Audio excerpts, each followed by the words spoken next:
Good evening all of the students.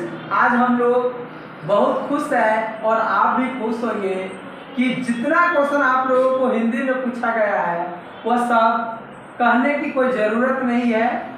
आप लोग खुद जानते होइएगा, मेरे सभी वीडियो और ऑफलाइन ऑनलाइन क्लास में से ही आया है। एक भी क्वेश्चन ऐसा नहीं है जो बाहर है, बुक में थोड़ा अलग है 5%, न तो 95% क्वेश्चन इसी से है। इसीलिए आप लोगों को हम आज क्लास 10th के मैथ के उसी प्रकार से बतलाएंगे जो आज आप लोग को डायरेक्ट आया है, उसी प्रकार से आ जाएगा क्लास 10th के मैथ। ओके, इसमें सभी सूत्र को हम लोग अरेंजमेंट किए गए हैं, जिसको हम लोग सूत्र यानी फार्मूला के नाम से जानते हैं। एक एक चैप्टर करके आपको बतलाएंगे। ओके, पहला चैप्टर है आप लोगों को वास्तविक संख्या। क्या है? वास्तविक संख्या। एक भी क्वेश्चन इससे बाहर नहीं जाएगा। देखिएगा, कल फिर कहिएगा क्या समाचार है। वास्तविक संख्या में हम लोग बोलेंगे कुछ नहीं, परमे अपरमे को आपको पहचानने आता है, जो हम लोग डायरेक्ट बतला देते हैं। जैसे √2 परमे है कि अपरमे, तो अपरमे है, लिखाएंगे नहीं। पाई भी इसी में आएगा, 2√3 भी इसी में आएगा, 2 + √5 भी इसी में आएगा, और भी इस तरह से मान लीजिए √75 भी इसी में आएगा। ये अपरमे संख्या में आएगा। परमे संख्या में ले लीजिए, और भी बहुत होगा, 2 + √7। अब हम लोग ले लेते हैं परमे संख्या में। इस वीडियो में पूरे 100 में 100 आएगा। ऑब्जेक्टिव तो 50 में 50 फिक्स है, और इस फार्मूला से आपको सब्जेक्टिव भी बनेगा।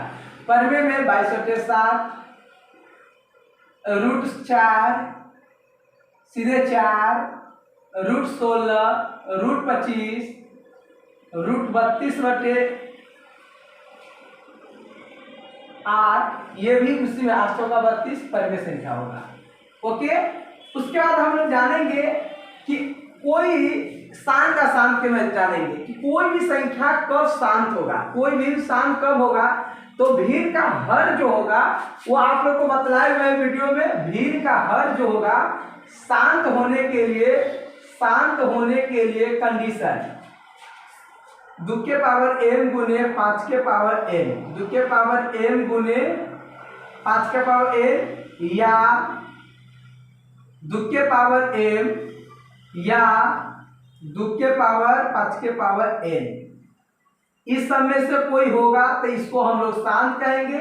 इसके अलावा अगर मान लीजिए दूसरा रूप में हो, जैसे मान लीजिए 15/9, तो इसको पहले काटिएगा। 3 × 5 = 3, यहाँ 5/3 है, जो पावर क्या है 1 के रूप में है।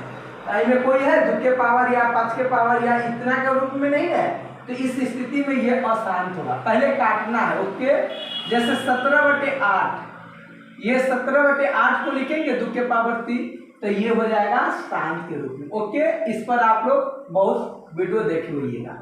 अब इसमें हम लोग जानेंगे एक और क्वेश्चन है। जैसे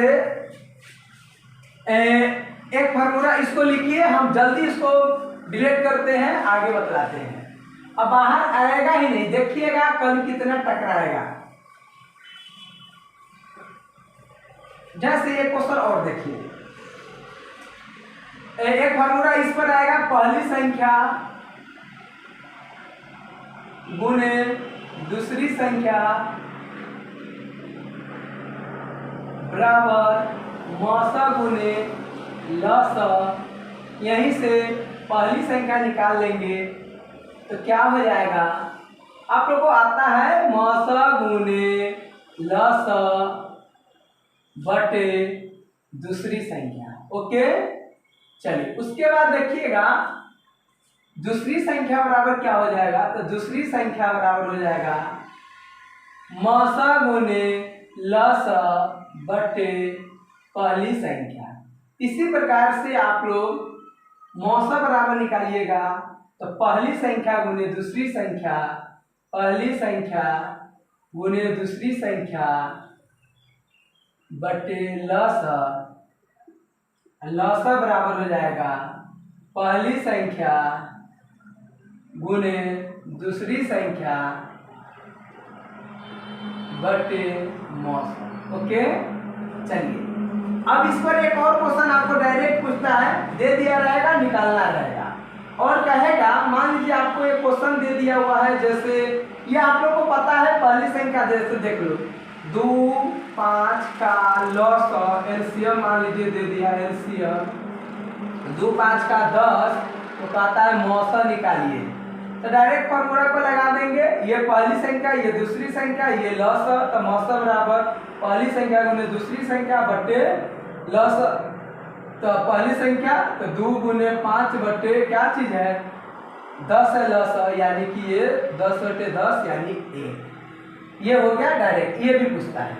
उसके बाद कहेगा कि एक और देखिएगा इसमें अभाज्य गुणनखंड विधि से, किससे अभाज्य गुणनखंड विधि से मान लीजिए 16 और 24 का मौसम लौसन निकालिए। मान लीजिए कह दे, कहेगा नहीं ऐबे करेगा, तो 16 को आप लोग ऐसे कीजिएगा 8 2 से 4 2 से 2, आप 24 के कीजिएगा 2 से 12 2 से 6 2 से 3, 16 को लिखिएगा 2 गुने 2 गुने 2 गुने 2, 24 को लिखिएगा 2 गुने 2 गुने 2 गुने 3, तो मौसम जो होगा ना किसका 16 और 24 का वह क्या होगा, तो मौसम जो मिलता है उसको लिखते हैं, तो ये मिलेगा एगो दू और फिर एगो, यानी इसके अलावा नहीं मिला, तो 2 गुने 2 गुने 2 यानी 8।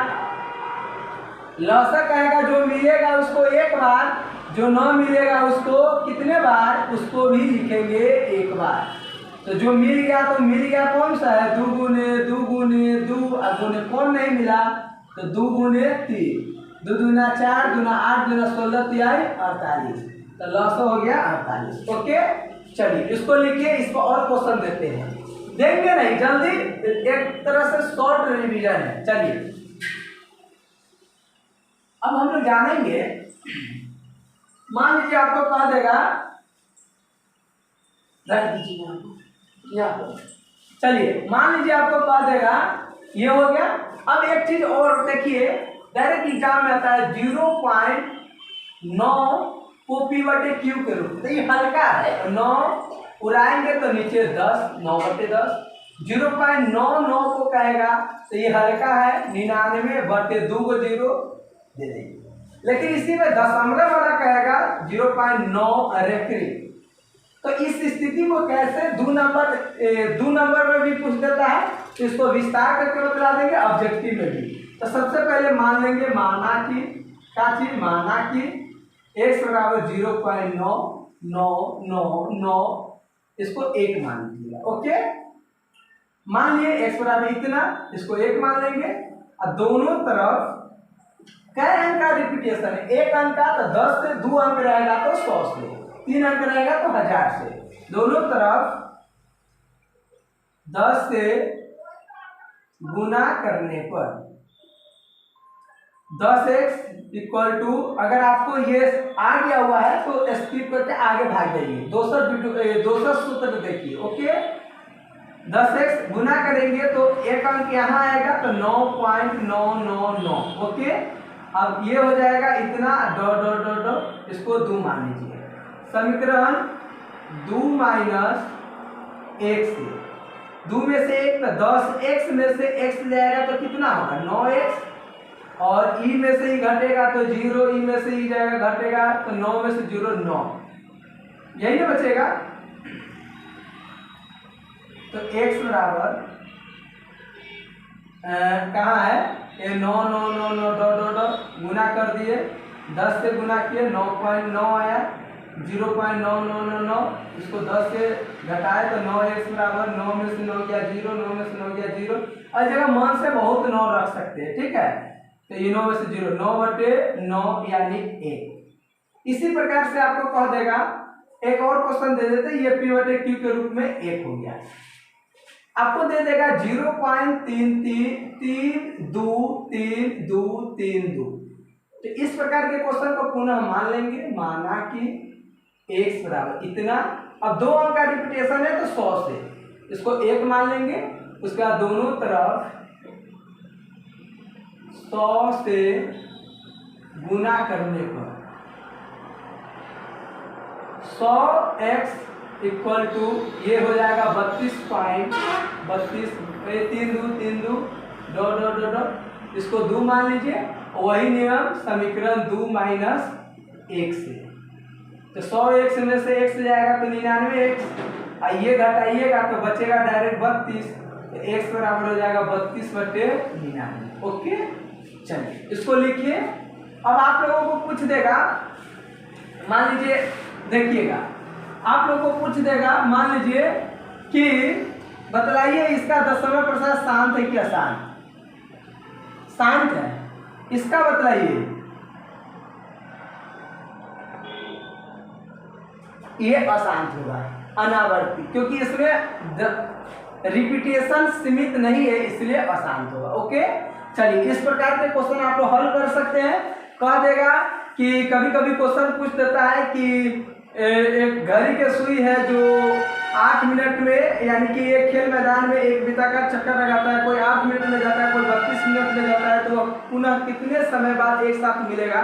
तो दोनों का एलसीएम ले लेंगे। ओके, और एक और है 36 और 6 से 16 को यूक्लिड विभाजक परिमेयिका से, तो वे भी आपको आता है, यूक्लिड विभाजक परिमेयिका आता है। हम जल्दी बतलाने के लिए अब हम फास्ट चलेंगे। यूक्लिड विभाजक परिमेयिका भी आपको आता है, वे भी आपको आता है यूक्लिड विभाजक परिमेयिका, ये भी देख लीजिएगा। परिमेयिका थोड़ा भी देख लीजिएगा, ये भी क्वेश्चन एवे करता है। कह देगा कि 32 और 24 का मौसा निकाले, तो ये भी आपको आता है। कैसे निकालेंगे? तो यूक्लिड विभाजक परिमेयिका से 32 और 24 का मौसा निकालने के लिए सबसे पहले माना कि बड़का को P, छोटका को Q, माना कि A बराबर 32 और B बराबर 24, इसलिए A भागा B 24 से भाग दीजिए 32 में, तो क्या होगा? 24 इकाई 24, 8 फिर 8 से भाग दीजिए इसमें 24 से, तो क्या होगा? 8 3 24 0, बस यहीं पर हो जाएगा। हेयर A बराबर BQ प्लस R में क्या चीज देख रहे हैं? A बराबर 32 था तो क्या आया? 24 गुने 1 प्लस 8, 1 या 24 था तो कितना आया? तो 8 गुने 3 प्लस 0। हेयर यहाँ R बराबर 0, इसलिए यहाँ R बराबर क्या है? Not equal to 0। यहाँ R बराबर क्या है? 0, इसलिए दिखाई दे रहा है, इसलिए यूक्लिड, ये छोटा है, हम लोग 12 क्वेश्चन बतलाते थे लंबा कपे, लेकिन यूक्लिड विभाजन परिमेयिका से कितना है? 32 और 24 का मौसा क्या है? मौसा 8 है। बस इससे ज़्यादा वास्तविक संख्या में नहीं पूछेगा। अब नेक्स्ट वीडियो आपको इसके बाद देख लीजिएगा, जिसमें हम लोग जानेंगे बहुपद के बारे में। इसको देख के उसमें चलिए इसको एड करते हैं।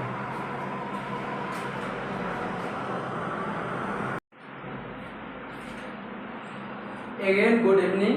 हम लोग आज क्लास 2 चलेंगे बहुपद, जिसमें हम लोग क्लास 10 के बहुत इंपॉर्टेंट सूत्र के बारे में सिर्फ डिस्कशन करेंगे। बहुत कम समय बचा हुआ है। जैसे बहुपद रहेगा तो पदों के समूह को बहुपद कहते हैं। आप लोग जानिएगा कि बहुपद में रैखिक बहुपद की अधिकतम संयोजकों की संख्या 1 होती है, द्विघात बहुपद की अधिकतम संयोजकों की संख्या 2, त्रिघात बहुपद की अधिकतम संयोजकों की संख्या 3, और इस सबका शॉर्ट फॉर्म। तो हम लोग जानेंगे बहुपद। डायरेक्ट बहुपद में बतलाएंगे कि रैखिक बहुपद का व्यापक रूप क्या होगा। रैखिक बहुपद का व्यापक रूप, बहुपद का व्यापक रूप जो होगा वह ax प्लस b होगा, जहाँ a जो होगा नॉट इक्वल टू 0।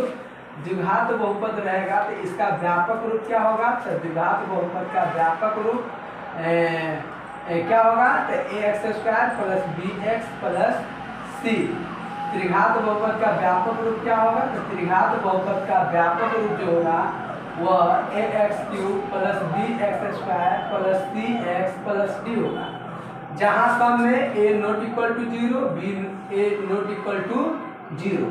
रैखिक बहुपद के अधिकतम शून्यों की संख्या, इसका जो होगा शून्य की संख्या 1, इसके शून्य की संख्या जो होगी वह क्या होगी? 2 होगा। इसके शून्य की संख्या क्या होगा? 3 होगा। त्रिघात के 3 होगा।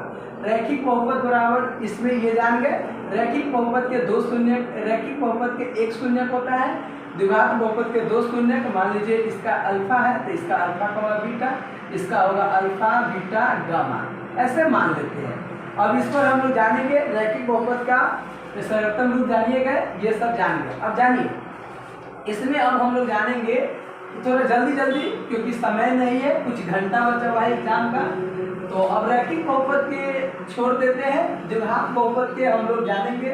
द्विघात बहुपद बराबर क्या होता है?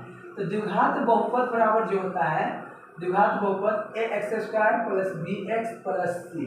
अब इसमें अगर 2 शून्यक मान लीजिए अल्फा बीटा है तो शून्यकों का योगफल alpha plus beta minus b/a होगा और शून्यकों का गुणनफल c/a होगा। ठीक है, शून्यकों का गुणनफल अल्फा इंटू बीटा c/a। इसमें अगर आपको पता है द्विघात बहुपद बराबर क्या होगा, तो द्विघात बहुपद बराबर जो होगा, बहुपद बराबर जो होगा x² minus alpha plus beta into x plus alpha into beta. मान लीजिए वो क्वेश्चन कोई नया बच्चा है जिसको नई बिल्कुल नए एग्जाम देने के लिए तैयार है, उनका अच्छी ढंग से नहीं तैयारी हुआ तो उनके लिए क्वेश्चन दे देते हैं +4।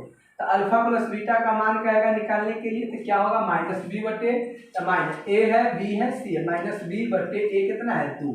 अल्फा इंटू बीटा c/a लगाएंगे, ये फार्मूला डायरेक्ट लगा दिए माइनस b/a। अब ये c/a, c क्या है? 4/a कितना है? 2, यानी 2। इसी में कहता है आपको निकालिए मान अल्फा 2 अल्फा प्लस बीटा बटे अल्फा बीटा। तो इस पर धर देंगे 2 इंटू अल्फा प्लस बीटा का मान क्या है? -3/2, तो -3/2 अब बटे अल्फा इंटू बीटा 2 से 2 खत्म, यानी -3/2। ओके, अब हम इस पर ज़्यादा नहीं चर्चा करेंगे, अब आगे त्रिघात बहुपद में चलते हैं। देखिए, अगर मान लीजिए कहेगा कि अगर कोई त्रिघात बहुपद है, क्या है? अगर किसी त्रिघात बहुपद का मान लीजिए त्रिघात बहुपद है, मान लीजिए त्रिघात बहुपद ax³ plus bx² plus cx plus d। इसके अधिकतम शून्यों की संख्या 3 होगी, इसका सर्वोत्तम रूप है और a नॉट इक्वल टू 0 होगा। तो त्रिघात बहुपद होगा तो alpha plus beta plus gamma, इसके 3 शून्यक होगा, क्या होगा? Alpha beta gamma. तो alpha plus beta plus gamma बराबर क्या होगा? Minus b/a। Alpha into beta बराबर plus beta into gamma plus gamma into alpha बराबर c/a और अल्फा बीटा गामा बराबर हो जाएगा -b/a, माइनस प्लस माइनस। अब इसका कहेगा त्रिघात बहुपद के शून्य की निकालिए या त्रिघात बहुपद निकालिए। तो त्रिघात बहुपद निकालने के लिए आपको हम लोग जानते हैं x³ minus alpha plus beta plus gamma into x plus है तो माइनस, फिर क्या होगा? Plus alpha beta plus beta gamma plus gamma alpha into x minus alpha beta gamma plus minus ये होगा। इसमें अगर आपको कह देगा कि 3x³ plus 2x plus 4 plus 5 का ये मान निकालिए, तो ये मान निकालेंगे -b/a। तो a है, b है, c है, d है, तो -b, तो -b, तो -2/a क्या है? 3 हो जाएगा। इसका मान क्या आएगा? तो c/a b c d। तो c कितना है? तो 4/a कितना है? 3। ये कहेगा तो -d कितना है? तो 5/a कितना है? 3। ये निकल जाएगा। अगर इसी पर मान लीजिए बस हो गया, कुछ नहीं है, इसको मिटाएंगे। देखिए, चलिए आप लोगों को एक चीज़ और बतलाते हैं। देखिए, बस रिवीजन के रूप में करना है। रैखिक बहुपद के अधिकतम शून्यों की संख्या 1, द्विघात बहुपद के अधिकतम शून्यों की संख्या 2, त्रिघात बहुपद के अधिकतम शून्यों की संख्या 3 होती है। एक और कह देगा कि अगर शून्यकों का योग अल्फा प्लस बीटा बराबर 5, अल्फा इंटू बीटा बराबर 3, तो कहेगा कि द्विघात बहुपद निकालिए। तो द्विघात बहुपद बराबर क्या होगा? तो डायरेक्ट फार्मूला लगा दीजिए x² minus alpha plus beta into x plus alpha into beta दे दिया रहता है। तो x square minus alpha plus beta का मान 5 है इंटू एक्स प्लस 3। अगर इसी पर कह देता कि अल्फा, अगर ई क्वेश्चन है तो सर का क्वेश्चन कहता है कि अल्फा एगो 5 है, बीटा मान लीजिए 3 है, अलग अलग है, ये कह दे तो द्विघात बहुपद बराबर क्या होगा? तो इसका द्विघात बहुपद जो निकालना होगा वो हम लोग निकालेंगे। कैसे निकालेंगे? तो यही फॉर्मूला पर x square minus alpha plus beta into x plus alpha into beta. तो x square minus alpha plus beta नहीं है, अल्फा का मान अलग है 5 प्लस बीटा का मान है 3। ये देखिएगा योग दिया रहेगा, गुणनफल दिया रहेगा, इसमें शून्य अलग अलग दिया हुआ है इंटू एक्स प्लस 5 गुने 3, यानी x square minus 5 minus 8 x plus 15, ये हो गया। इसी पर त्रिघात बहुपद भी बना लीजिएगा। बस इतना ही है, इस क्लास में ज़्यादा नहीं है। Okay done. अब नेक्स्ट वीडियो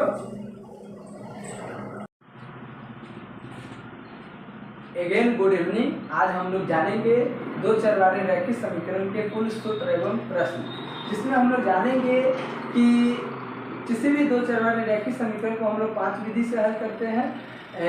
क्या है? पहला रुक्तीकरण विधि, प्रतिस्थापन विधि, तुलनात्मक विधि, वर्गगुणन विधि, ग्राफीय विधि। 5 नंबर की ग्राफीय विधि हर सा क्वेश्चन पूछता है। जिन बच्चों को कंप्लीट नए वीडियो में देख लीजिए, या आप लोग ऑफलाइन ऑनलाइन में पढ़े हुएगा उसको देख लीजिए। वर्गगुणन विधि भी 2 नंबर में आता है, और इस पर आप लोगों को कंडीशन दिया रहता है, जो टेबल से बहुत क्वेश्चन पूछता है, जानेंगे बिना समय गनाए हुए। देखिए कोई दो चरवारे रैखिक समीकरण मान लीजिए a1 है x plus b1 y plus c1 equal to 0 है, और a2 x plus b2 y plus c2 equal to 0 है। तो इसमें कंडीशन दे देता है। अगर कंडीशन दे देगा कि a1 बटे a2 not equal to b1 बटे b2, तो इसका जो ग्राफ होगा ना, वह ग्राफ माने इसका हल जो होगा अद्वितीय हल होगा। अद्वितीय हल, अद्वितीय हल यानी इसके हलों की संख्या केवल एक और एक होगा, केवल एक और केवल एक हल। और इस प्रकार के जो होगा ग्राफ, ये ऐसा कटेगा, ये इस प्रकार से एक बिंदु पर कटेगा, और ये संगत होगा। क्या है? संगत होगा, और संगत है और अविरोधी होगा। संगत दोस्ती रहेगा तो विरोधी नहीं होगा, अविरोधी होगा। ओके चलिए, ये कंडीशन। अगर दूसरा का कंडीशन रहेगा आपको, मान लीजिए a1 बटे a2 इक्वल टू b1 बटे b2 इक्वल टू c1 बटे c2, तो इसका अनंत हल होगा। क्या होगा? अनंत हल, यानी कि ये अद्वितीय हल होगा, संपाती नहीं है, अद्वितीय है, प्रतिच्छेदी होगा। क्या होगा? प्रतिच्छेदी होगा, प्रतिच्छेदी रेखाएं होगी। अनंत हल होगा, यानी कि अनंत हल यानी बहुत ज्यादा, और इसी में लिखना चाहिए हमको ये अनंत, यानी अनंत हल होगा, यानी कि बहुत ज्यादा हल होगा। इसका ग्राफ जो होगा वह एक दूसरे पर संपाती करेगा, यानी इसमें 1000 बिंदु होगा। चलिए, उसके बाद संगत ही होगा, ये भी संगत होगा, असंगत होगा तो अविरोधी होगा। उसके बाद देखिए, उसके बाद ये प्रतिच्छेदी नहीं है, क्या है? संपाती रेखाएं होगी। क्या होगी? संपाती रेखाएं, संपाती रेखाएं। उसके बाद तीसरा क्वेश्चन कर रहा है, ये एक्स्ट्रा लिखा क्या हुआ है, इसको मिटा देते हैं। इसी में लिखे थे केवल और केवल एक है, केवल और केवल एक है, केवल एक है।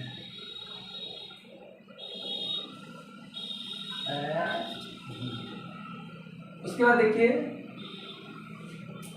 अगर ये कंडीशन मान लीजिए हो जाए, मान लीजिए कंडीशन a1 बटे a2 इक्वल टू b1 बटे b2 इक्वल टू c1 बटे c2 नोट हो जाए, अंत में नोट आ जाए, तो इसका जो होगा ये कोई हल नहीं होगा। क्या होगा? कोई हल नहीं, कोई हल नहीं। ये इसका रेखा एक दूसरे को क्या होगा? समांतर होगी। क्या होगी? समांतर होगी, कटेगी नहीं। असंगत होगा। क्या होगा? असंगत होगा।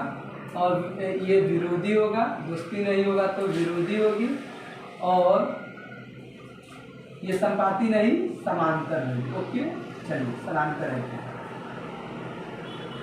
अब इसमें हम लोग जानेंगे, आपको क्वेश्चन दे देगा, देखिएगा कैसे क्वेश्चन दे देता है। तो देखिए, इसका क्वेश्चन दे दिया रहता है कि एगो समीकरण 2x plus 3y equal to 5, 2x plus 5y equal to 6 कहेगा इसका कंडीशन क्या है। तो ये a1 हो गया, ये a2 हो गया, ये b1 हो गया, ये b2 हो गया, ये c1 हो गया, ये c2 हो गया।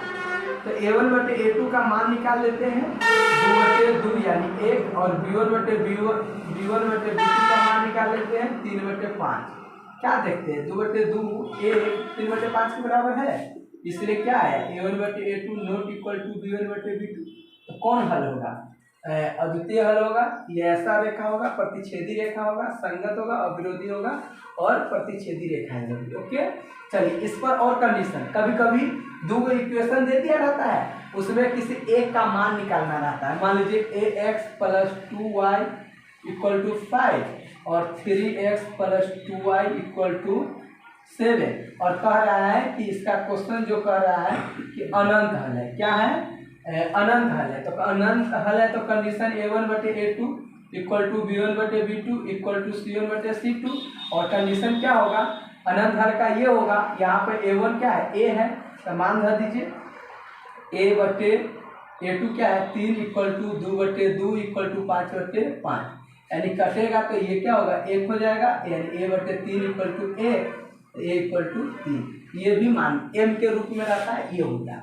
और आप लोग ये जान गए, बस इसमें अब ज्यादा कुछ नहीं है, इसी पर पैटर्न पर आपको क्वेश्चन पूछता है। लेकिन एक याद रखिएगा ग्राफीय विधि इसमें मेन है और वर्गगुणन विधि मेन है। ओके, और भाषा आधारित क्वेश्चन रहेगा जो यू ही सॉल्व कीजिएगा। ठीक है, डन।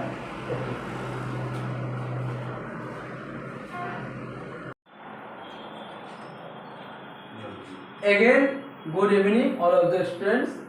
आज हम लोग जानेंगे द्विघात समीकरण यानी क्वाड्रेटिक इक्वेशन। इसमें टोटल फार्मूला के बारे में अध्ययन करेंगे।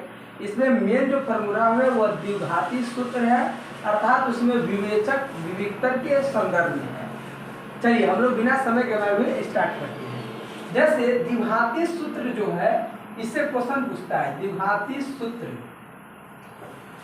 क्या है, तो x बराबर minus b plus minus root D बटे 2a। ओके, ये द्विघाती सूत्र है जिसमें d जो है उसको हम लोग विवेचक कहते हैं। क्या कहते हैं, विवेचक, इसको डिस्क्रिमिनेंट भी कहते हैं, विवेचक विविक्तर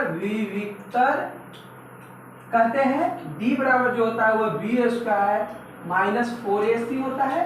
अगर d का मान इक्वल टू 0 है तो हल जो होगा वास्तविक होगा और समान होगा।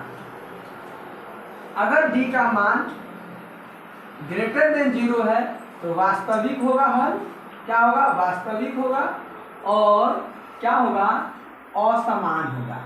अगर इसी पर d का मान लेस देन यानी -1 -2 -3 है तो उसका हल जो होगा वह काल्पनिक होगा, यानी 2i 3i करके होगा। ओके, इसमें आपको एक क्वेश्चन पूछ देता है कि कह रहा है द्विघाती सूत्र के प्रयोग करते हुए 2x square plus 4x plus 3 बराबर 0 का मान निकालें। तो यहाँ पर लिखेंगे हेयर a बराबर 2, b बराबर 4, c बराबर 3। ओके, इसलिए d बराबर क्या होगा b square minus 4ac। b कितना है तो 4 के स्क्वायर माइनस 4 गुने a 2 गुने 3, यानी 4 चौका 16 माइनस 4 गुना माइनस 24। समझे, तो ये कंडीशन है जो होगा -8 लेस देन 0। यहीं पर आप लिख दीजिएगा, चूंकि हल क्या है, चूंकि हल काल्पनिक होगा, यानी हल क्या है, चूंकि काल्पनिक हल है, इससे इसका निकालना इम्पॉसिबल है। निकाल सकते हैं, जो इंटरमीडिएट में हम बतलाए हुए हैं काल्पनिक है, ये कंडीशन है। अगर मान लीजिए इसी में क्वेश्चन रहता, इसको मिटाते हैं, देखिए अगर इसी में एक क्वेश्चन और आता, मान लीजिए एक्स स्क्वायर माइनस 4x, उसके बाद ये होता है मान लीजिए +4। ओके, ये क्वेश्चन रहता है और कहता है इसका निकालने के लिए तो कैसे निकालते हैं, तो इसको हम लोग कैसे कहते हैं, द्विघाती सूत्र से a बराबर न कुछ तो 1 है, b बराबर -4 है, c बराबर 4 है, इसलिए d बराबर b² - 4ac। b कितना है तो -4 का होल स्क्वायर -4 गुने 1 गुने 4 यानी कि 16 - 16 यानी 0। चूंकि d क्या है 0 है, इसलिए वास्तविक और क्या होगा समान होगा। ये भी पूछ देता है वास्तविक और समान है और समान। अब आप लोगों को कह देगा इसलिए द्विघाती सूत्र से क्या चीज, इसलिए द्विघाती सूत्र से बोलिए x बराबर -b ±√d/2 है, तो -b कितना है तो -4 ±√d 0/2 गुने 1 यानी 4 ±0/2 यानी कि वेन देर इफ एक बड़ा 0 ले लीजिए, 4x बराबर 4 + 0/2 हो तो 4/2 यानी कि 2। और वेन वेन कर देते हैं, ओके वेन 0 ले लेते हैं, x माइनस ले लेते हैं, प्लस लिए माइनस ले लेंगे 4/2 यानी 2। अतः x बराबर क्या आ गया 2। देखिए 0 है तो वास्तविक और समान आ गया। इसी पर आपको कह देता है कि कोई इक्वेशन दे देता है, देख लीजिए कोई जैसे आपको कह देगा मान लीजिए x² - 4x प्लस p बराबर 0 हो और मूल वास्तविक और समान है, तो चूंकि मूल वास्तविक और समान है तो मूल वास्तविक और क्वेश्चन है समान है, इसलिए d बराबर क्या होगा 0 होगा। तो हेयर पहले निकाल लीजिए, हेयर a बराबर 1 b बराबर -4 c बराबर p। चूंकि मूल वास्तविक और क्या है वास्तविक और समान है वास्तविक और समान है, इसलिए d बराबर 0। d का मान क्या होगा b² - 4ac बराबर 0। b का मान क्या है -4 के होल स्क्वायर -4 गुने a कितना है 1 गुने c क्या है p बराबर 0। 16 - 4p बराबर 0, तो ये हो जाएगा -4p प्लस 16 इधर -16, तो ये हो जाएगा p बराबर -16/4 यानी 4। अतः p का मान इतना। ये क्वेश्चन है और इस पर एक क्वेश्चन और आप लोग को बतला देते हैं, इसको लिखिए। अब एक और बतला देते हैं, जैसे मैं आपको कह देगा कंडीशन वाला तो बतला ही दिए, द्विघाती सूत्र भी बतला दिए, कंडीशन सब बतला दिए। एक चीज और बतला देते हैं कि द्विघात बहुपद के जो सर्वोत्तम है द्विघात समीकरण का व्यापक रूप जो होगा वह प्लस c होता है बराबर 0। समीकरण है तो 0 a ≠ 0। इसके अधिकतम शून्यों की संख्या 2 होगी, इसमें ये अधिकतम शून्य क्या होगा 2 होगा।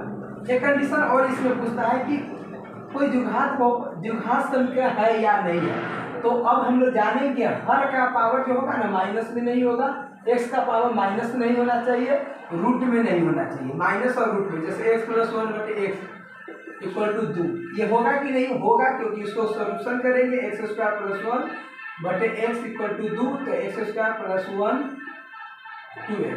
लेकिन इसी में कहेगा x + 1 मान लीजिए x√x बराबर 2, ये नहीं होगा क्योंकि रूट में है। 2 + √x 2 ये भी नहीं होगा। मान लीजिए आपको कह देगा ये x + 1/x³ = 2, तो ये होगा, रूट रहेगा तो ये सब नहीं होगा। ओके, ये कंडीशन है। बस इतना ही आप लोग जानिए, बस नेक्स्ट वीडियो में एपी जानिए।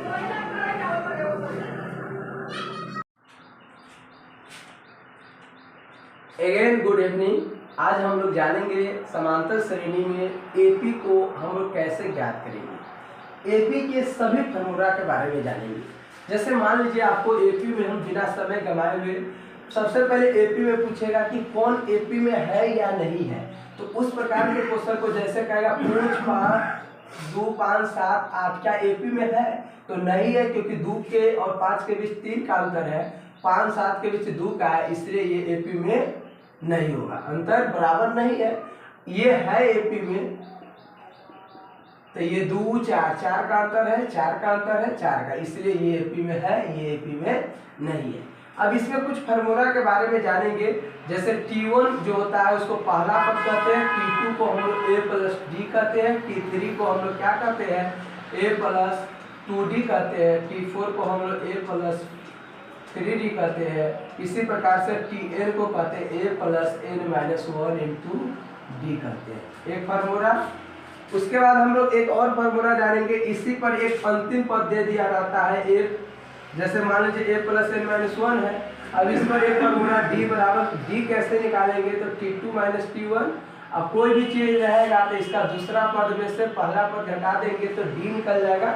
d यानी सार्वंतर, d को हम लोग क्या करते हैं, सार्वंतर करते हैं, ठीक है। अगर दो पदों के बीच सार्वंतर समान रहता है प्रत्येक पदों के बीच, तो हम लोग कहते हैं एपी में है। चलिए उसके बाद हम लोग जानेंगे, ये जान गए। अब उसके बाद हम लोग जानेंगे इसमें एन बराबर क्या होता है। तो n/2 into 2a plus n minus 1 into D, और एक और होता है एन बराबर n/2 into a plus tn या l।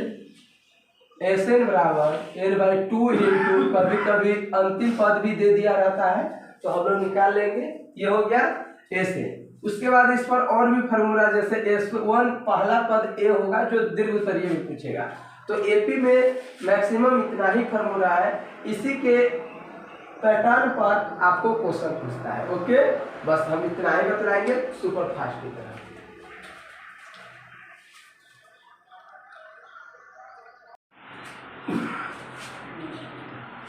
चलिए हम लोग जानेंगे त्रिभुज में क्या होता है। तो सबसे पहले त्रिभुज में जानेंगे, इसमें थ्योरम जाना है। त्रिभुज के मतलब होता है तीन भुजाओं से घिरे हुए समतलबद्ध आकृति को त्रिभुज कहते हैं।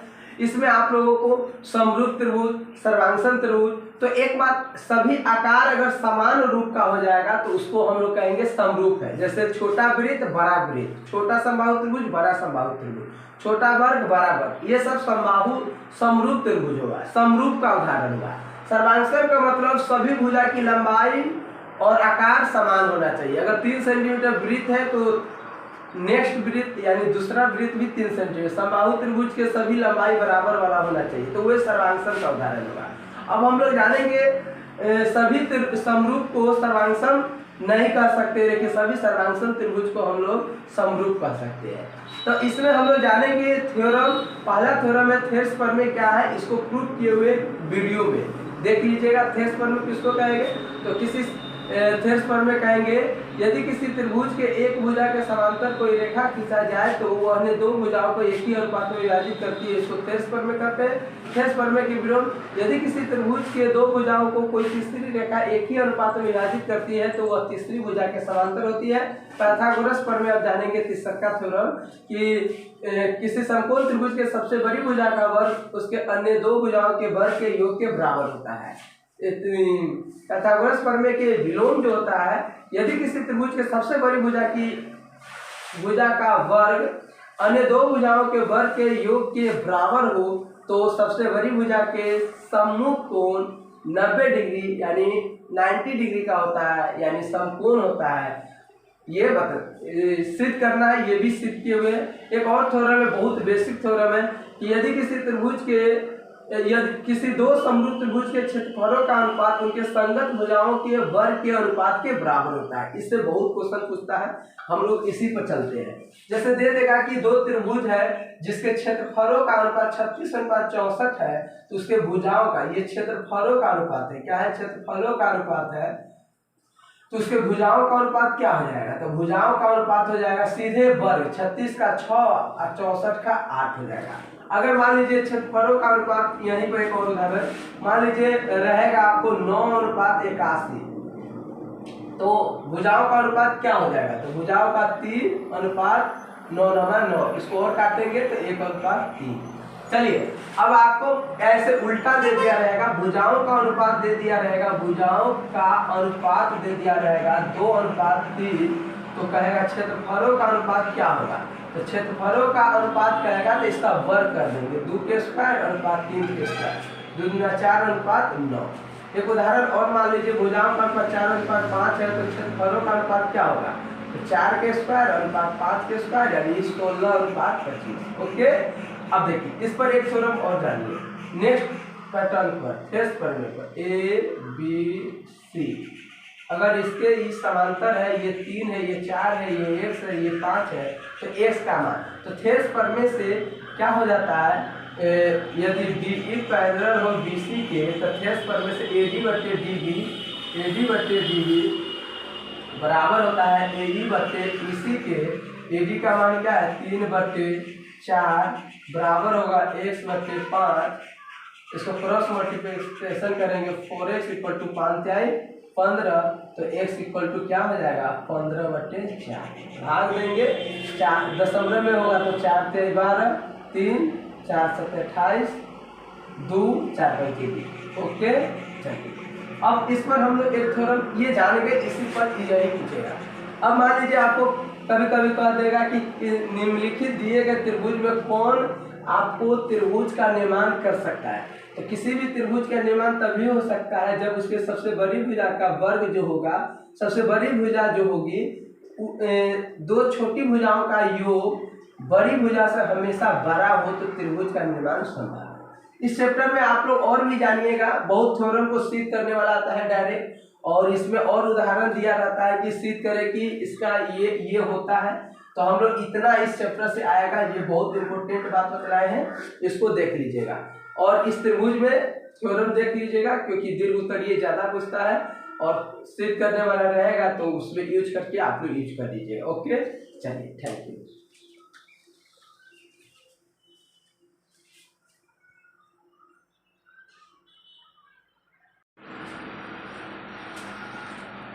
इसमें हम लोग जानेंगे निर्देशांक ज्यामिति में दो बिंदुओं के बीच की दूरी ये निकालना होता है, मूल बिंदु का दूरी क्या है, ये सबके, ये बहुत अच्छा है, इससे बहुत क्वेश्चन आता है। जैसे मान लीजिए आपको मूल बिंदु का निर्देशांक 0,0 ये पूछेगा, मूल बिंदु का निर्देशांक 0,0, मूल बिंदु से किसी बिंदु x, y का दूरी x² + y²।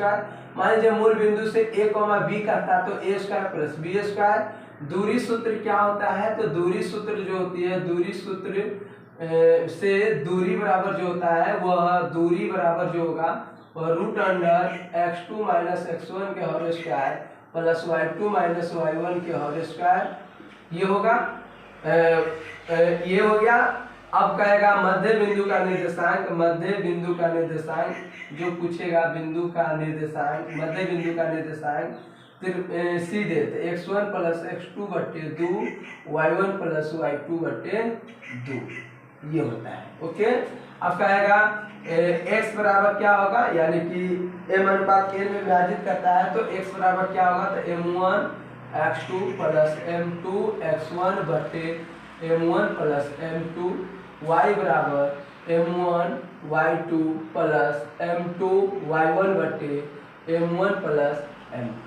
ओके, अब हम लोग जानेंगे, ये जान गए। उसके बाद आप लोगों को कह देगा तो त्रिभुज का क्षेत्रफल, तो त्रिभुज का क्षेत्रफल जो होगा 1/2 × x1 × y2 - y3 + x2 × y3 - y1 + x3 × y1 - y2 ये हो जाएगा।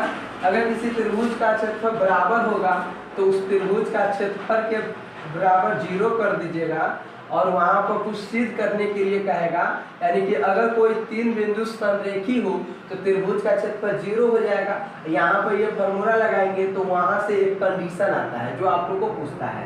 उसके बाद हम लोगों को कहेगा किसी त्रिभुज के x1 y1 x2 y2 x3 y3 है तो कहता है इस बिंदु का निर्देशांक, केंद्र का निर्देशांक, तो ये हो जाएगा x1 + x2 + x3/3 और y1 + y2 + y3/ क्या चीज 3। ओके, चलिए अब हम लोग जानेंगे, ये जान गए।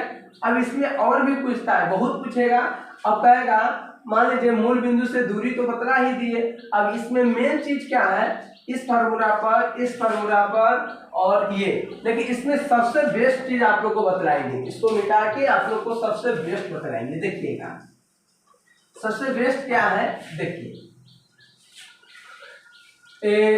सबसे बेस्ट है कि इसमें आप लोगों को कह देगा 2,3 में भुज कौन है, तो इसको भुज कहेंगे, पहले वाले को भुज कहेंगे, इसको हम लोग कोटि कहेंगे। ओके चलिए, अब इससे भी बेस्ट चीज ये है, ये x x dash y y dash ये हुआ।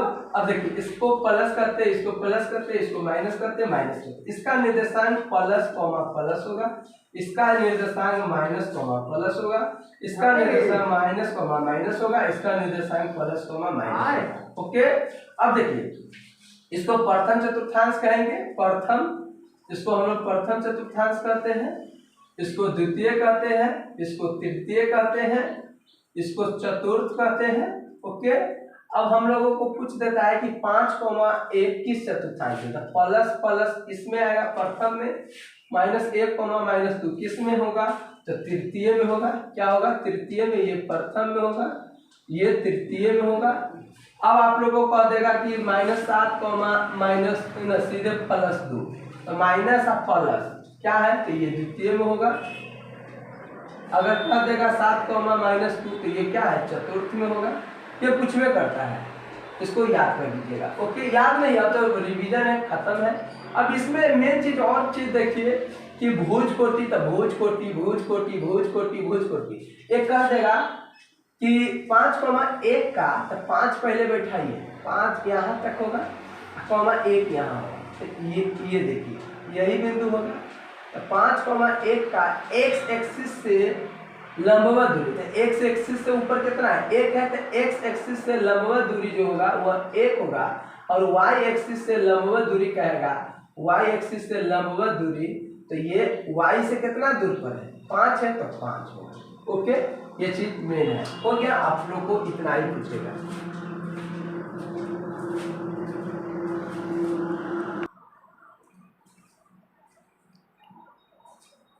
अब देखिए त्रिकोणमिति बहुत इंपॉर्टेंट क्लास है, इसमें हम लोग सबसे पहले जानेंगे कि त्रिकोणमिति के पूरे चीज के बारे में जानिए। इसमें कुछ नहीं है, ये है और ये है, ठीक है, तो A B C। अब ये है तो इसमें आप लोग को 90 डिग्री के सामने वाला कर्ण हो जाएगा, ये मान लीजिए थीटा है तो इसके सामने वाला लंब हो जाएगा, और ये बच गया हुआ आधार हो जाएगा। इसमें सभी फॉर्मूला को यूज कीजिए। साइन थीटा बराबर क्या होगा, लंब बटे आधार होगा, लंब बटे कर्ण होगा। कॉस थीटा बराबर जो होगा वह आधार बटे कर्ण होगा। tan थीटा बराबर जो होगा वह लंब बटे आधार होगा। उसके बाद cot थीटा बराबर जो होगा वह आधार बटे लंब होगा। उसके बाद आप लोगों को sec थीटा बराबर जो होगा वह कर्ण बटे आधार होगा। आपको sec थीटा बराबर जो होगा वह क्या होगा, कर्ण बटे लंब होगा। ओके, अब इसमें हम लोग जानेंगे साइन थीटा प्लस गुणे कोसेक थीटा बराबर 1 होता है। इसी जगह से साइन थीटा निकालेंगे तो क्या होगा, 1 बटे कोसेक थीटा। डायरेक्ट एग्जाम में आती है ये सब। कोसेक थीटा बराबर जो होगा वो क्या होगा, 1 बटे साइन थीटा होगा। ये सब फार्मूला है, 1 नंबर 2 नंबर 3 नंबर फार्मूला हुआ, 4 बस इतने जानिए। अब इसी में मान लीजिए आपको कह देगा क्या चीज, एक के ए हो गया, एक के बी हो गया, एक के सी हो गया। फिर 2 के एगो और फार्मूला होता है cos थीटा गुने sec थीटा। cos थीटा गुने sec थीटा बराबर क्या होता है, 1 होता है। तो a इससे b निकलेगा, cos थीटा बराबर क्या हो जाएगा, 1 बटे sec थीटा हो जाएगा, 1 बटे sec theta. c sec theta बराबर जो हो जाएगा 1 बटे cos थीटा हो जाएगा। अब इसी पर 3 नंबर फॉर्मूला है, a होगा tan थीटा गुने cos थीटा बराबर 1, tan थीटा गुने cos थीटा बराबर 1। तो tan थीटा बराबर क्या हो जाएगा, 1 बटे cos थीटा हो जाएगा। और cos थीटा बराबर क्या हो जाएगा, 1 बटे tan थीटा हो जाएगा। क्या हो जाएगा, 1 बटे tan थीटा। ये c हो जाएगा, ये b हो जाएगा, ये a है। अब इसी पर एक क्वेश्चन और देख लीजिए। एक चीज रहता है, जैसे आप लोगों को बतलाए होंगे tan थीटा बराबर साइन थीटा बटे cos थीटा, साइन थीटा बटे cos थीटा, और cot थीटा बराबर जो होगा क्या होगा, cot थीटा बराबर cos थीटा बटे साइन थीटा। ये त्रिकोणमिति निष्पत्तियां 6 होती है। त्रिकोणमिति निष्पत्तियां 6 होती है, sine theta, cos theta, tan theta, cot theta, sec theta, cosec theta. अब इस पर एक फॉर्मूला और जानिए, sign square theta, sign square theta plus cos square theta बराबर 1 होता है। तो साइन थीटा बराबर क्या होगा, तो 1 माइनस cos थीटा स्क्वायर होगा, ये कहेगा, और साइन थीटा कहेगा 1 माइनस कॉस स्क्वायर थीटा ऐसे कर देना है, ऐसे कर देना है। यहीं पर से कॉस स्क्वायर थीटा होगा 1 माइनस साइन स्क्वायर थीटा, और यहीं पर कॉस थीटा बराबर क्या हो जाएगा, plus minus root under 1 minus sine square theta. Okay, अब ये हो गया। 7वां इस पर और होगा, जल्दी इसको देखिए, मिटाते हैं। देखिए कुछ नहीं है, जिनका एग्जाम अभी है वे देखकर ही जाए। cos थीटा ये हो गया। cos थीटा के बाद क्या है, अब हम इस पर नहीं, अब इसको sec square theta minus tan square theta बराबर 1 होता है। तो सेक स्क्वायर थीटा बराबर क्या होगा, 1 प्लस tan स्क्वायर थीटा। अब यहीं से सेक थीटा बराबर क्या होगा, तो root under 1 plus tan square theta. अब tan स्क्वायर थीटा बराबर क्या होगा, तो ये होगा, तो रूट नहीं होगा, tan स्क्वायर थीटा, तो सेक स्क्वायर थीटा माइनस 1 होगा, तो सीधे tan थीटा बराबर क्या होगा, plus minus root under sec square theta minus 1। अब हम लोग जानेंगे cosec square theta minus cot square theta बराबर 1 होता है। तो कोसेक स्क्वायर थीटा बराबर क्या होगा, तो ये 1 प्लस कॉट स्क्वायर थीटा होगा। अब इसी पर आप लोग देखिए, इसी पर देखिए कोसेक थीटा बराबर क्या होगा, तो कोसेक थीटा बराबर जो होगा वो plus minus root under 1 plus cot square. अब यहाँ से कॉट स्क्वायर थीटा बराबर क्या होगा, तो कोसेक स्क्वायर थीटा माइनस 1 होगा, कॉट थीटा बराबर क्या होगा, plus minus root under cosec square theta minus 1 होगा। ओके, अब इस पर और भी फॉर्मूला बतलाते हैं, जैसे इसको मिटाते हैं, देखते रहिएगा। टोटल फॉर्मूला खत्म इसी वीडियो में। अगर आप लोगों को टाइम नहीं है तो स्क्रिप्ट करके बनाइए, चिप के बनाइए।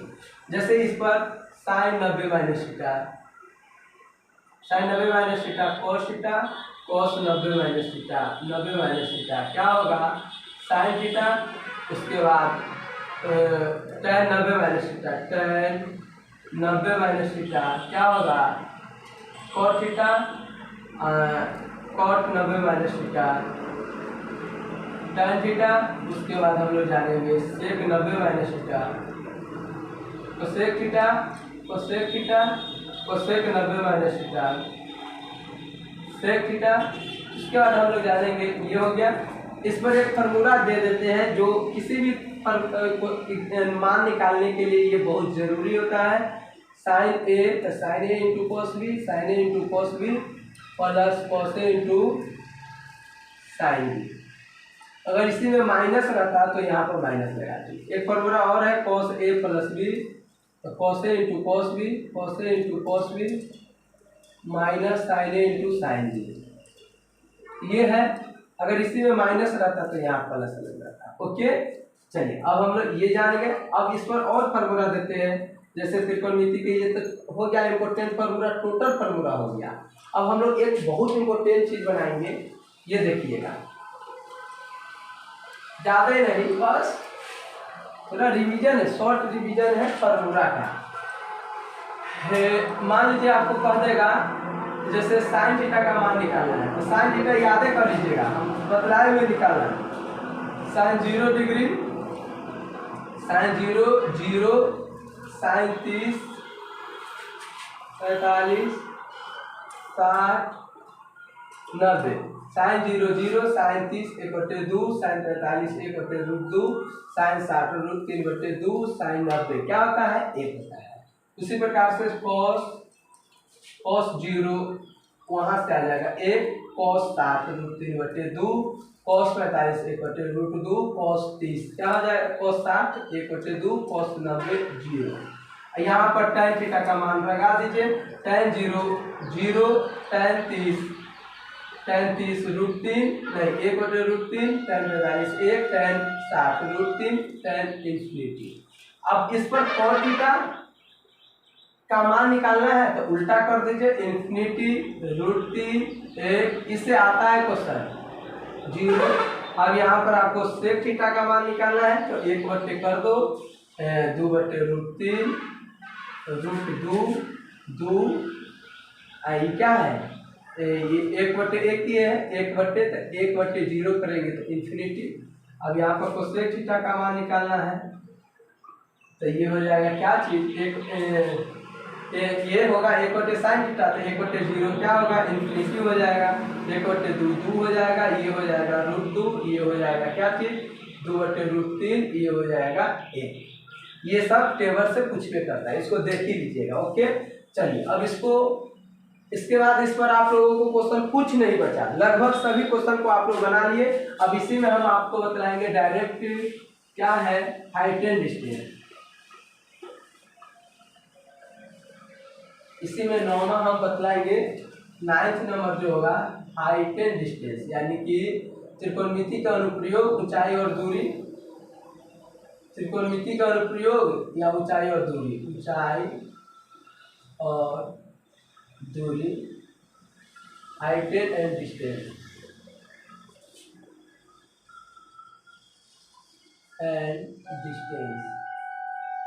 इसी को कहते हैं एनसीईआरटी में त्रिकोणमिति का अनुप्रयोग। इसमें कुछ नहीं है, एक चीज तो देखिएगा, इसमें हमेशा संपूर्ण त्रिभुज रहेगा। इसका बहुत अच्छा से हम लोग वीडियो बनाए हुए, एक एक करके देख लीजिएगा। सामने वाले को हम लोग लंब कहते हैं, 90 डिग्री के सामने वाले को हम लोग कर्म कहते हैं। अगर मान लीजिए ये थीटा है तो इसके सामने वाला ये हो जाएगा लंब, बच जाएगा वो आधार हो जाएगा। और जब ऊपर की ओर वस्तु देखा जाता है, ऊपर की ओर देखते हैं तो इसके सामने जो बनेगा वो उन्नयन कोण बनेगा, उन्नयन कोण। जब वस्तु ऊपर से नीचे की ओर देखा जाएगा ऐसे, तो यहाँ पर जो कोण बनेगा उसको हम लोग अवनमन कोण कहेंगे, अवनमन कोण। उन्नयन कोण अवनमन कोण वास्तविक रूप से बराबर होता है। इसमें 3 चीज को जरूरी है, साइन थीटा अगर लंब बटे कर्ण, कोस थीटा आधार बटे कर्ण, tan थीटा लंब बटे आधार। इसमें देखिएगा अगर लंब और थीटा का मान है तो ये फॉर्मूला लगाएंगे, लंब कोस थीटा और आधार का मान है तो ये लगाएंगे, ये लगाएंगे। अगर लंब कर्ण है तो ये लगा देंगे, आधार कर्ण है तो ये लगा देंगे, लंब आधार है तो ये लगा देंगे। ठीक है, अब इस पर आप लोग सब बना लीजिएगा। बस इसका वीडियो बहुत अच्छा से बतलाए हुए हैं। अब हम लोग इसमें 9वां के बाद 10वां क्वेश्चन जो है वह क्या है, वृत्त है क्या। 10.1 में शायद वृत्त है, 10 नंबर में शायद वृत्त ही है। वृत्त यानी सर्किल क्या है, वृत्त ही है। अब वृत्त ही है तब रचना होगा उसका 20 से संबंधित क्षेत्रफल 12 में 13 में। हाँ, वृत्त में आप लोगों को रचना करना होता है तो आप लोग वृत्त के बारे में जानते हैं। वृत्त की त्रिज्या जो होती है वह व्यास के आधी होती है, d/2 होती है, d = 2r होती है। उसके बाद वृत्त में एक चीज के बारे में जानिएगा, वृत्त की रचना एक बार देख लेते हैं क्या नंबर क्वेश्चन ये क्या है। पहला 10वां में क्या है, 5 6 7वां 10वां चैप्टर क्या है, वृत्त है ही, वृत्त ही है, वृत्त ही है। चलिए इसमें आप लोग ये हो गया, वृत्त ऐसे होता है। इसमें ये काट दिया तो छेदक रेखा है, क्या है, छेदक रेखा है, ये छेदक रेखा है। अगर नहीं काटा, एक बिंदु पर काटा तो ये स्पर्श रेखा, स्पर्श रेखा हुआ, क्या हुआ, स्पर्श रेखा हुआ। और नहीं काटा तो अप्रतिच्छेदी रेखा, इसी को प्रतिच्छेदी रेखा भी कह सकते हैं। अगर ये नहीं काटा कहीं पर तो अप्रतिच्छेदी या अछेदक, अप्रतिच्छेदी रेखा है, छेदी रेखा है। अब हम लोग जानेंगे, ये हो गया, इस बिंदु को स्पर्श बिंदु कहते हैं। किसी वृत्त पर कितने स्पर्श रेखा तो अनंत खींच सकते हैं। किसी वृत्त के छेदक रेखा 2 बिंदुओं पर काटती है, ये एक भी बिंदु पर नहीं काटती है। अगर 2 ऐसे दे दिया तो इससे कितने वृत्त, 2 बाह्य बिंदु से कितने वृत्त खींच सकते थे, ये और ये। वृत्त की स्पर्श रेखा आपस में बराबर होती है, यानी कि ये जितना होगा उतना ही ये होगा, ये लंबाई बराबर होती है। उसके बाद ये त्रिज्या से अगर जाती है तो ये 90 डिग्री स्पर्श रेखा स्पर्श बिंदु से होकर जाने वाली त्रिज्या पर लंब होती है। और किसी वृत्त के बाह्य बिंदु से खींची गई स्पर्श रेखा की लंबाई आपस में बराबर होती है। ये बतलाई हुई है, सब बतलाए हुए, थोड़ा रिवीजन कर देते हैं। चलिए ये हो गया। उसके बाद आप लोगों को वृत्त में एक चीज और दे देता है, क्या दे देगा कि मान लीजिए वृत्त में कहेगा आपको कि 2 उभयनिष्ठ वृत्त के ये है तो एगो स्पर्श बिंदु ये हुआ, एगो आई को स्पर्श रेखा खिंचाएगा, एगो ये है, एगो ये है, 3 गो खींचा जा सकता है। ठीक है, स्पर्श नहीं करता होगा तो उस स्थिति में हम लोग 2 गो खींचेंगे। कितना खींचेंगे? 2 गो खींचेंगे। ओके, अब इसमें आप लोगों को कुछ नहीं बचा, ये भी समझ गए आप लोग। चलिए इसको मिटाते हैं। अब हम लोग जानेंगे, अब रचना में आप लोगों को हम 11.1 रचना में आप लोगों को एक चैप्टर बताए हुए हैं 11.1 11.2, जिसको देख लीजिएगा, या समय नहीं है तो देख लीजिए। 11 रचना, रचना यानी कंस्ट्रक्शन, कंस्ट्रक्शन, कंस्ट्रक्शन, कंस्ट्रक्शन क्या हुआ? तो रचनाएं में हम लोग जानेंगे कि अगर किसी लंबाई के एक दे दिया तो इस जगह 60 डिग्री का कोण बना दीजिए। अगर 2:3 में विभाजित करना है तो इसको 2:3 में 5 सेंटीमीटर लंबाई के है तो 2:3 में तो 1 2 एक भाग, इसको नाम दे दीजिए ए, इसका नाम बी, A1 B1, इसका 3 में है तो 1 2 3, B1 B2 B3, 2:3 में विभाजित करना है तो इससे मिला दीजिए 2 वाले को, ये क्या है A2 को B2 से मिला दीजिए, इसी पर बन जाएगा। अगर आपको त्रिभुज का निर्माण करना रहता है, एक त्रिभुज दे दिया, मान लीजिए ABC, इसकी लंबाई दे दिया रहता है, वो आपको त्रिभुज बनाने आता होगा। यहाँ पे एक न्यून कोण खींच दीजिए। अगर आपको कहेगा कि बनाने के लिए 2:3 में, तो इसमें कुछ नहीं, यहाँ पे एक न्यून कोण खींचेंगे और इसको नीचे कितना है 3 बराबर भागों 1 2 3, इसका नाम दे दीजिए B1 B2 B3, इसको इससे मिला देंगे, इससे मिला देंगे। ओके, उसके बाद यहीं पर इतना ही कोण का B2 ना है, 2 है तो B2 पर इतना ही कोण बनाएंगे, इसके समांतर एक रेखा खींचेंगे। ठीक है, इसका नाम C' दे देंगे और यहाँ पर फिर इस कोण के बराबर इस पर कोण बनाएंगे, इसके समांतर एक रेखा खींचेंगे ऐसे, तो ये A', B, C' प्राप्त हुआ। अगर इसी में बाह्य कहता तो कुछ नहीं है बाबू, देखिए अगर कहता 3:2 में, कोई बात नहीं, A B C 3:2 में कहेगा तो इसको 1 2 3 बराबर भागों में बांटिए, लास्ट नीच का 2 है तो 2 से बांटिए, यहाँ पर एक कोण बनाइए, इसके बाद इसके समांतर ये आगे थोड़ा बढ़ा दीजिए, यहाँ पर फिर ये बढ़ा दीजिए, इसका नाम दे दीजिए B1 B2 B3। अब यहाँ से एक कोण, इस कोण के बराबर यहाँ पे एक कोण खींचिए, इसको आगे बढ़ा दीजिए, तो ये A' B C'।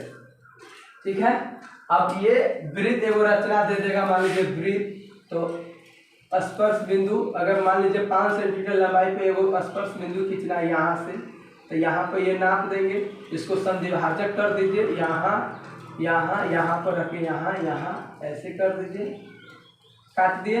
अब इस बिंदु और इस बिंदु को त्रिज्या मानकर एक वृत्त खींच दीजिए, ये बिंदु जहाँ काटा उसको इससे और उसको इससे मिला दीजिए, तो यही आपका हो गया PA और PB, क्या हो गया स्पर्श रेखा।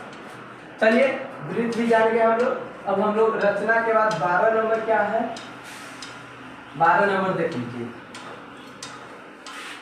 12 नंबर क्वेश्चन, वृत्त से संबंधित एरिया रिलेटेड टू सर्किल, दिखाई दे रहा है एरिया रिलेटेड टू सर्किल क्या है। 12 नंबर क्वेश्चन जो है 12वां चैप्टर, एरिया रिलेटेड वृत्त से संबंधित क्षेत्र, वृत्त से संबंधित क्षेत्रफल, संबंधित क्षेत्रफल, वृत्त से संबंधित क्षेत्रफल क्या हुआ, area related to circle, area related to circle, related to circle.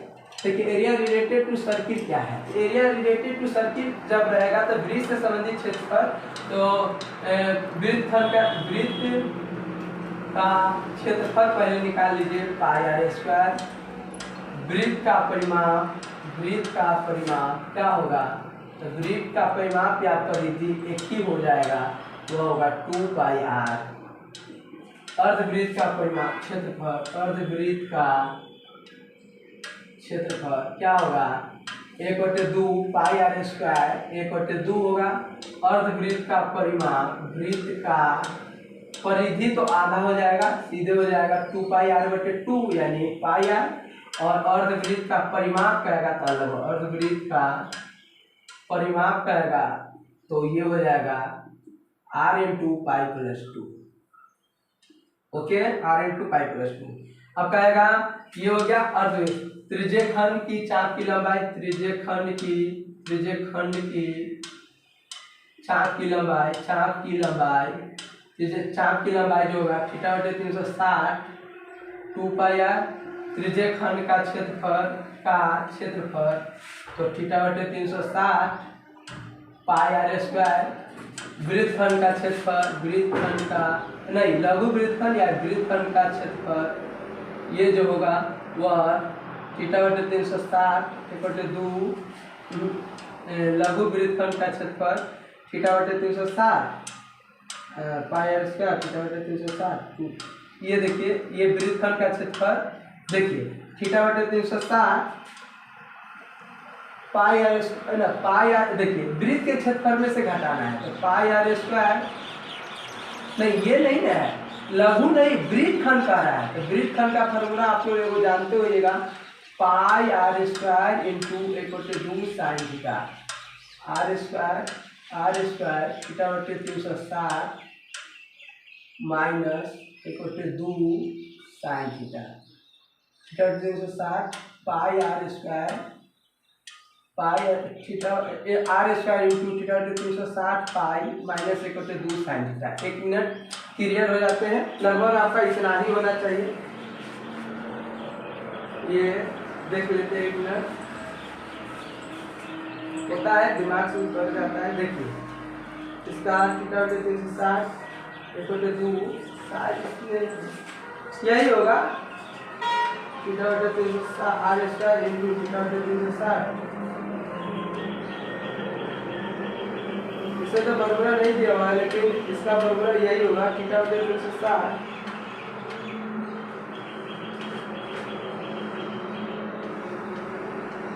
चलिए जो भी हो, चलिए यही होगा थीटा बटे 360 आर स्क्वायर थीटा बटे 360 पाई माइनस 2 साइन थीटा, वृत्त खंड का क्षेत्रफल यही होगा। उसके बाद आपको नहीं दिया हुआ है, अब हम लोग जानेंगे ये हो गया। अब इसमें देखिए ये हो गया, ये जब होगा त्रिज्याओं तो ये आकृति को, ये पूरे आकृति को त्रिज्य खंड कहेंगे, त्रिज्य खंड। इस पर 360 डिग्री का कोण बनता है। इसमें अगर ये थीटा है थीटा बटे 360, ये आकृति में ये रहेगा तो ये सिर्फ चाप की लंबाई हुआ, थीटा कोण रहेगा तो ये चाप की लंबाई। उसके बाद ये रहेगा ये, तो ये हो गया वृत्त खंड जो आर स्क्वायर थीटा बटे 360 पाई माइनस 2 साइन थीटा पर निकलेगा। आई में दिया रहता है थीटा, आर रहेगा। वृत्त खंड दीर्घ वृत्त खंड कहेगा तो वही में से ये लघु त्रिज्य खंड हुआ, ये लघु हुआ और ऊपर का जो बच गया वे हो गया दीर्घ त्रिज्य खंड। तो सही ये लघु वृत्त खंड हुआ, लघु वृत्त खंड, ये हो जाएगा ऊपर वाला दीर्घ वृत्त खंड। ओके वृत्त खंड। अब इसमें कुछ नहीं बचा, आप लोग को बतला दिए। चलिए अब हम लोग वृत्त के बाद अब वे जानेंगे, क्या जानेंगे, घन और घनाभ में। देखिए फास्ट देखिए, घन और घनाभ बोल सकते हैं, क्या बोले 13 नंबर होगा कि 14, 13 नंबर। घन घनाभ क्या है, इसका नाम है एरिया रिटन है, पृष्ठीय क्षेत्रफल आयतन, पृष्ठीय क्षेत्रफल एवं आयतन। पृष्ठीय क्षेत्रफल एवं आयतन क्या होगा, तो थीटा बटे पृष्ठीय क्षेत्रफल, घनाभ का आयतन, घनाभ का वक्र पृष्ठीय क्षेत्रफल, वक्र मतलब हुआ सिर्फ दिखाई संपूर्ण पहले वक्र पृष्ठीय क्षेत्रफल हो जाएगा, क्या होगा वक्र पृष्ठीय क्षेत्रफल 2 इंटू एल प्लस बी गुने एच।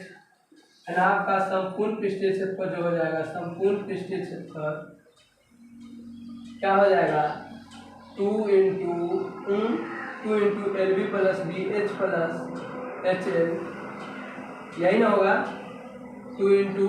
उसके बाद घनाभ का आयतन जो होगा एल बी एच हो जाएगा, एल बी एच। घनाभ के विकर्ण की लंबाई जो रहेगी वह क्या होगा, root under L square plus B square plus H square. इसी प्रकार से ये घन के बारे में जानेंगे। घन का वक्र पृष्ठीय क्षेत्रफल जो होगा और क्या था 2 into L plus B into H था, तो 4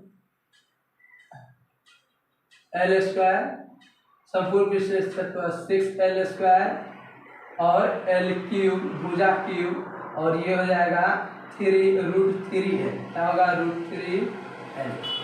अब हम लोग जानेंगे इसी पर, अब क्या जानेंगे, बेलन का वक्र पृष्ठीय क्षेत्रफल, बेलन का वक्र पृष्ठीय क्षेत्रफल, वक्र पृष्ठीय क्षेत्रफल बेलन का 2πr/h, बेलन का संपूर्ण पृष्ठीय क्षेत्रफल, संपूर्ण पृष्ठीय क्षेत्रफल, बेलन का संपूर्ण पृष्ठीय क्षेत्रफल क्या होगा, तो 2πr × h + r। बेलन का आयतन πr²h, इसी पर हम लोग जानेंगे बेलन का आयतन हो गया। अब हम लोग जानेंगे शंकु का वक्र पृष्ठीय क्षेत्रफल πrl, शंकु का संपूर्ण पृष्ठीय क्षेत्रफल πr × l + r, πr। उसके बाद आयतन 3πr²h। अब हम लोग जानेंगे इस बेलन हो गया, घन हो गया, घनाभ, घनाभ, बेलन, शंकु। अब क्या बचा, ये सब हो गया गोला, गोला का वक्र पृष्ठीय क्षेत्रफल 4πr², संपूर्ण पृष्ठीय क्षेत्रफल भी 4πr² और आयतन 4/3πr³। गोला के बाद अर्धगोला रहेगा, अर्धगोला का हो जाएगा आधा 2πr², ये हो जाएगा 3πr² संपूर्ण, ये हो जाएगा 2/3πr³। अब हम लोग जानेंगे एक होता है शंकु के छिन्न, शंकु के छिन्न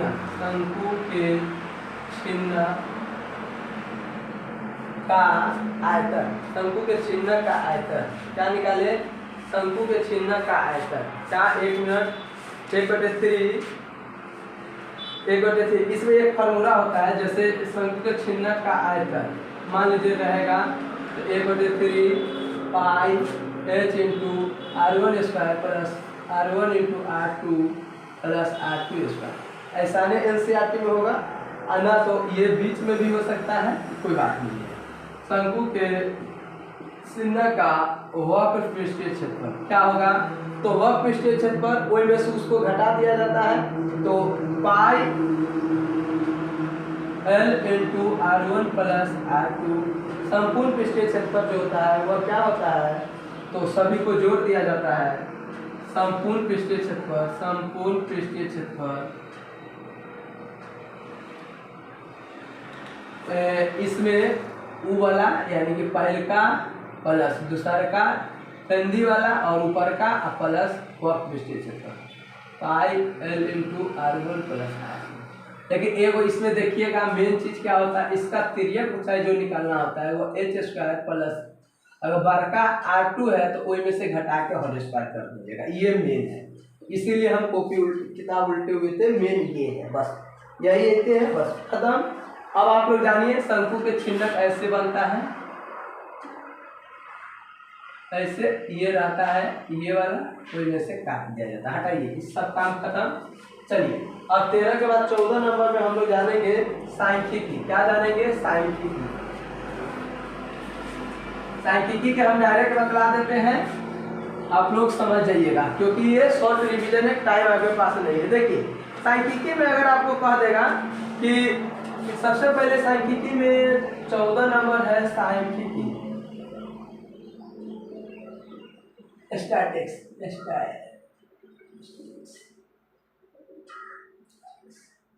इसमें हम लोग जानेंगे माध्य कैसे निकालते हैं। तो माध्य बराबर प्रश्नों का योग बटे प्रश्नों की कुल संख्या,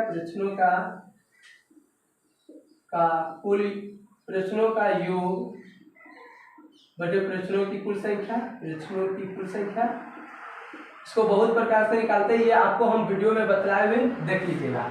माध्य बराबर एक और फॉर्मूला होता है सिग्मा fi xi बटे सिग्मा fi। अब इसी पर हम लोग माध्य निकालने का बहुत तरीका बतलाए हुए। माध्य अगर मान लीजिए लगातार संख्याओं का माध्य का है तो उसको भी निकाल लेंगे। माध्यक निकालने का एक और फॉर्मूला, माध्यक इसमें सिंपल देखिए माध्य, तो माध्य का सिंपल डिफिनीशन आप लोग को पहले बतलाएंगे कि बीच वाला मान होता है, माध्य होता है औसत मान होता है। ठीक है, तो माध्यक का एगो फॉर्मूला होता है क्या, ई फॉर्मूला बताएंगे। जैसे विषम है तो n/2a और n/2 + 1 पदों का औसत, और पदों का औसत। ये क्या है, सम होता विषम हो तो सिर्फ हो जाता है n/2 n+1 यानी कि 5 है, एक 6 बटे, यानी वे पदों का मान। ओके, अब इस पर हम लोग जानेंगे एक और, ये लिखिए, पहले इसको मिटाते हैं। इसमें हम लोग जानेंगे, ये चीज याद रखिएगा, ये फॉर्मूला दूसरका में माध्यक का ये फॉर्मूला आप लोग को हम डायरेक्ट लिखा देते, L + n/2 - a बटे f गुने h। इसमें जहां जो है वो आप लोग देख लीजिए, जहां L जो है वह क्या है, तो L जो है माध्यक वर्ग के निम्न सीमा है, माध्यक वर्ग के निम्न सीमा, ये वीडियो में देख लीजिएगा। N है प्रश्नों की संख्या है, CF है जो कम्युनिटी फ्रीक्वेंसी यानी कि माध्यक वर्ग के ठीक पहले वाले वर्ग की संचयी बराबरता, F है माध्यक वर्ग की बराबरता, H है वर्ग अमाप। ये आप लोग को पता होगा, हम डायरेक्ट यहाँ पर शॉर्ट रिवीजन कराए हैं। माध्यक के बाद किस तरह का बहुलक है, देखिए बहुलक जो है वो है L + f1 - f0 बटे 2f1 - f0 f2 गुने 2f1 - f0 f2 गुने h। L है माध्यक वर्ग के निम्न सीमा, ये है माध्यक वर्ग की बराबरता, बहुलक वर्ग की बराबरता, ये बहुलक वर्ग के ठीक ऊपर वाले वर्ग की ये बहुलक 0 1 2, ये बहुलक वर्ग की बराबरता, ये बहुलक वर्ग के ठीक ऊपर वाले वर्ग की बराबरता, ये बहुलक वर्ग के ठीक बाद वाले, ये है बहुलक वर्ग की मान। अब इस पर चौथा और नोट मेन है 3, आई पर एवे करता है 3 माध्यक बराबर 2 माध्यक + 1 बहुलक, 3 बहुलक, ये होता है। प्रयोक्ता में हम लोग जानेंगे कि घटना ई के अनुकूल परिणामों की संख्या और कुछ संभव परिणामों की संख्या के अनुपात को ही प्रयोक्ता कहते हैं। इसमें किसी वस्तु के घटित होने की चांस को बतलाया जाता है। जैसे एक हेड आने की प्रयोक्ता 1/2, किसी सिक्का को उठाने पर टेल आने की प्रयोक्ता 1/2, दास में 52 पत्तियां होती है, 2 कलर रंग की होती है, जैसे एक रेड है एक ब्लैक है, यानी 26 को रेड पत्ती होता है, 26 को ब्लैक होता है। इसमें दाहला भी 10 को, सभी पत्ती 4 होती है। तो हमें कहेगा कि फिर क्या है, इक्का आने की प्रयोक्ता, तो 4 को इक्का है तो 4/52 यानी 1/13। लेकिन काला रंग के इक्का आने की प्रयोक्ता, तो काला रंग के 2 है तो 2/52 यानी 1/26। लाल रंग क्या कहेगा तो 1/26 यानी 2/52 यानी 1/26। ये सब है। अब पासा को जब हम उठाते हैं तो 6 को आने की संभावना होती है, तो उस 6 में आपको कहेगा कि इस 6 में 1 के आने की प्रयोक्ता क्या है, 1/6, 2 आने की प्रयोक्ता 1/6, 3 आने की 1/6। लेकिन उसी में कहेगा सम संख्या आने की प्रयोक्ता, तो 2 4 6 यानी 3/6 यानी 1/2, और 36 को यानी 2 पासा को एक बार उछालेंगे तो 36 को कुछ परिणाम होगा, तो समान संख्या आने की प्रयोक्ता क्या है दोनों पर, तो ऐसा संख्या 1 1 2 2 3 3 4 4 5 5 6 6 यानी 6/36 यानी 1/6 होता है। तो हम ये सब नहीं जानेंगे, अब डायरेक्ट बतलाते हैं। पहले प्रयोक्ता को हम लोग पीई द्वारा सूचित करते हैं, इसको कहते हैं घटना ई के अनुकूल, घटना ई के अनुकूल परिणामों की संख्या, अनुकूल परिणामों की संख्या बटे कुल संभव परिणामों की संख्या, कुल संभव परिणामों की संख्या, अब हम लोग जानेंगे पीई का जो मैक्सिमम मान होता है 0 <= पीई <= 1, यानी पीई का मान जो होता है वह माइनस नहीं हो सकता है, -1 -2 -3 नहीं हो सकता है। पीई का मान जो होगा वह 1 से बड़ा नहीं हो सकता, 1.1 1.2 1.3 ये सब नहीं हो सकता है, 4/3 1 से बड़ा है, 5/2 ये सब नहीं हो सकता है। ओके, अब हम लोग इसका मान 0 और 1 के बीच या 0 और 1 के बराबर होता है। ठीक है, अब हम लोग इस घटना में बहुत प्रकार की घटना होती है। निश्चित घटना की प्रायिकता जो होगी वह निश्चित घटना की प्रायिकता 1 होती है और निश्चित घटना की प्रायिकता 0 होती है। क्या होती है? 0 होती है, 0 होती है। अब हम लोग जानेंगे हेड आने की प्रायिकता, तो 1/2, टेल आने की प्रायिकता 1/2, ये बतलाए हैं। टेल आने की प्रायिकता भी 1/2 ये होता है। एक पासा को उछालेंगे तो 1 2 3 4 5 6 को आएगा और 2 पासे को उछालेंगे तो 36 आएगा। 1 1 2 2 3 3 ऐसे बतलाए हुए हैं। ये प्रायिकता चैप्टर देख लीजिएगा वीडियो में, विशेष एनालिसिस है, लेकिन अभी आप लोग का समय नहीं है। चलिए ये जान गए। अब हम लोग जानेंगे कि एक सिक्का को एक बार उछालेंगे तो कुल संभव होगा H, T, दो होगा। अगर दो सिक्का को उछालते हैं, एक सिक्का को, दो सिक्का को, तो H T फिर H T H T, ये देख लीजिए थोड़ा। तो ये हो जाएगा H H H T T H T T। अब ये 3 हो रहा था तो H H फिर H H T T फिर H T H T H T H T। इससे निकालेंगे घटना का परिणाम, तो क्या होगा? H H H H H T H T H H T T T H H T H T T T H T T T 1 2 3 4 5 6 7 8 ये जान गए। बस इसमें कुछ नहीं है। घटना की प्रायिकता अगर कहेगा, मान लीजिए नहीं कहे नहीं, जो हम बोले हैं वही आएगा, बस इससे ज़्यादा नहीं। मान लीजिए 52 ताश पत्ती है तो उसमें सभी करंट तो जानते हैं। ए को इक्का कहते हैं, जैक जे को जैक कहते हैं, किंग के को किंग कहते हैं और क्यू को क्यून कहते हैं। ये सब आप लोग जानते हैं। बस कुछ नहीं, बस इतना ही है। प्रायिकता खत्म है, इससे ज़्यादा नहीं पूछेगा।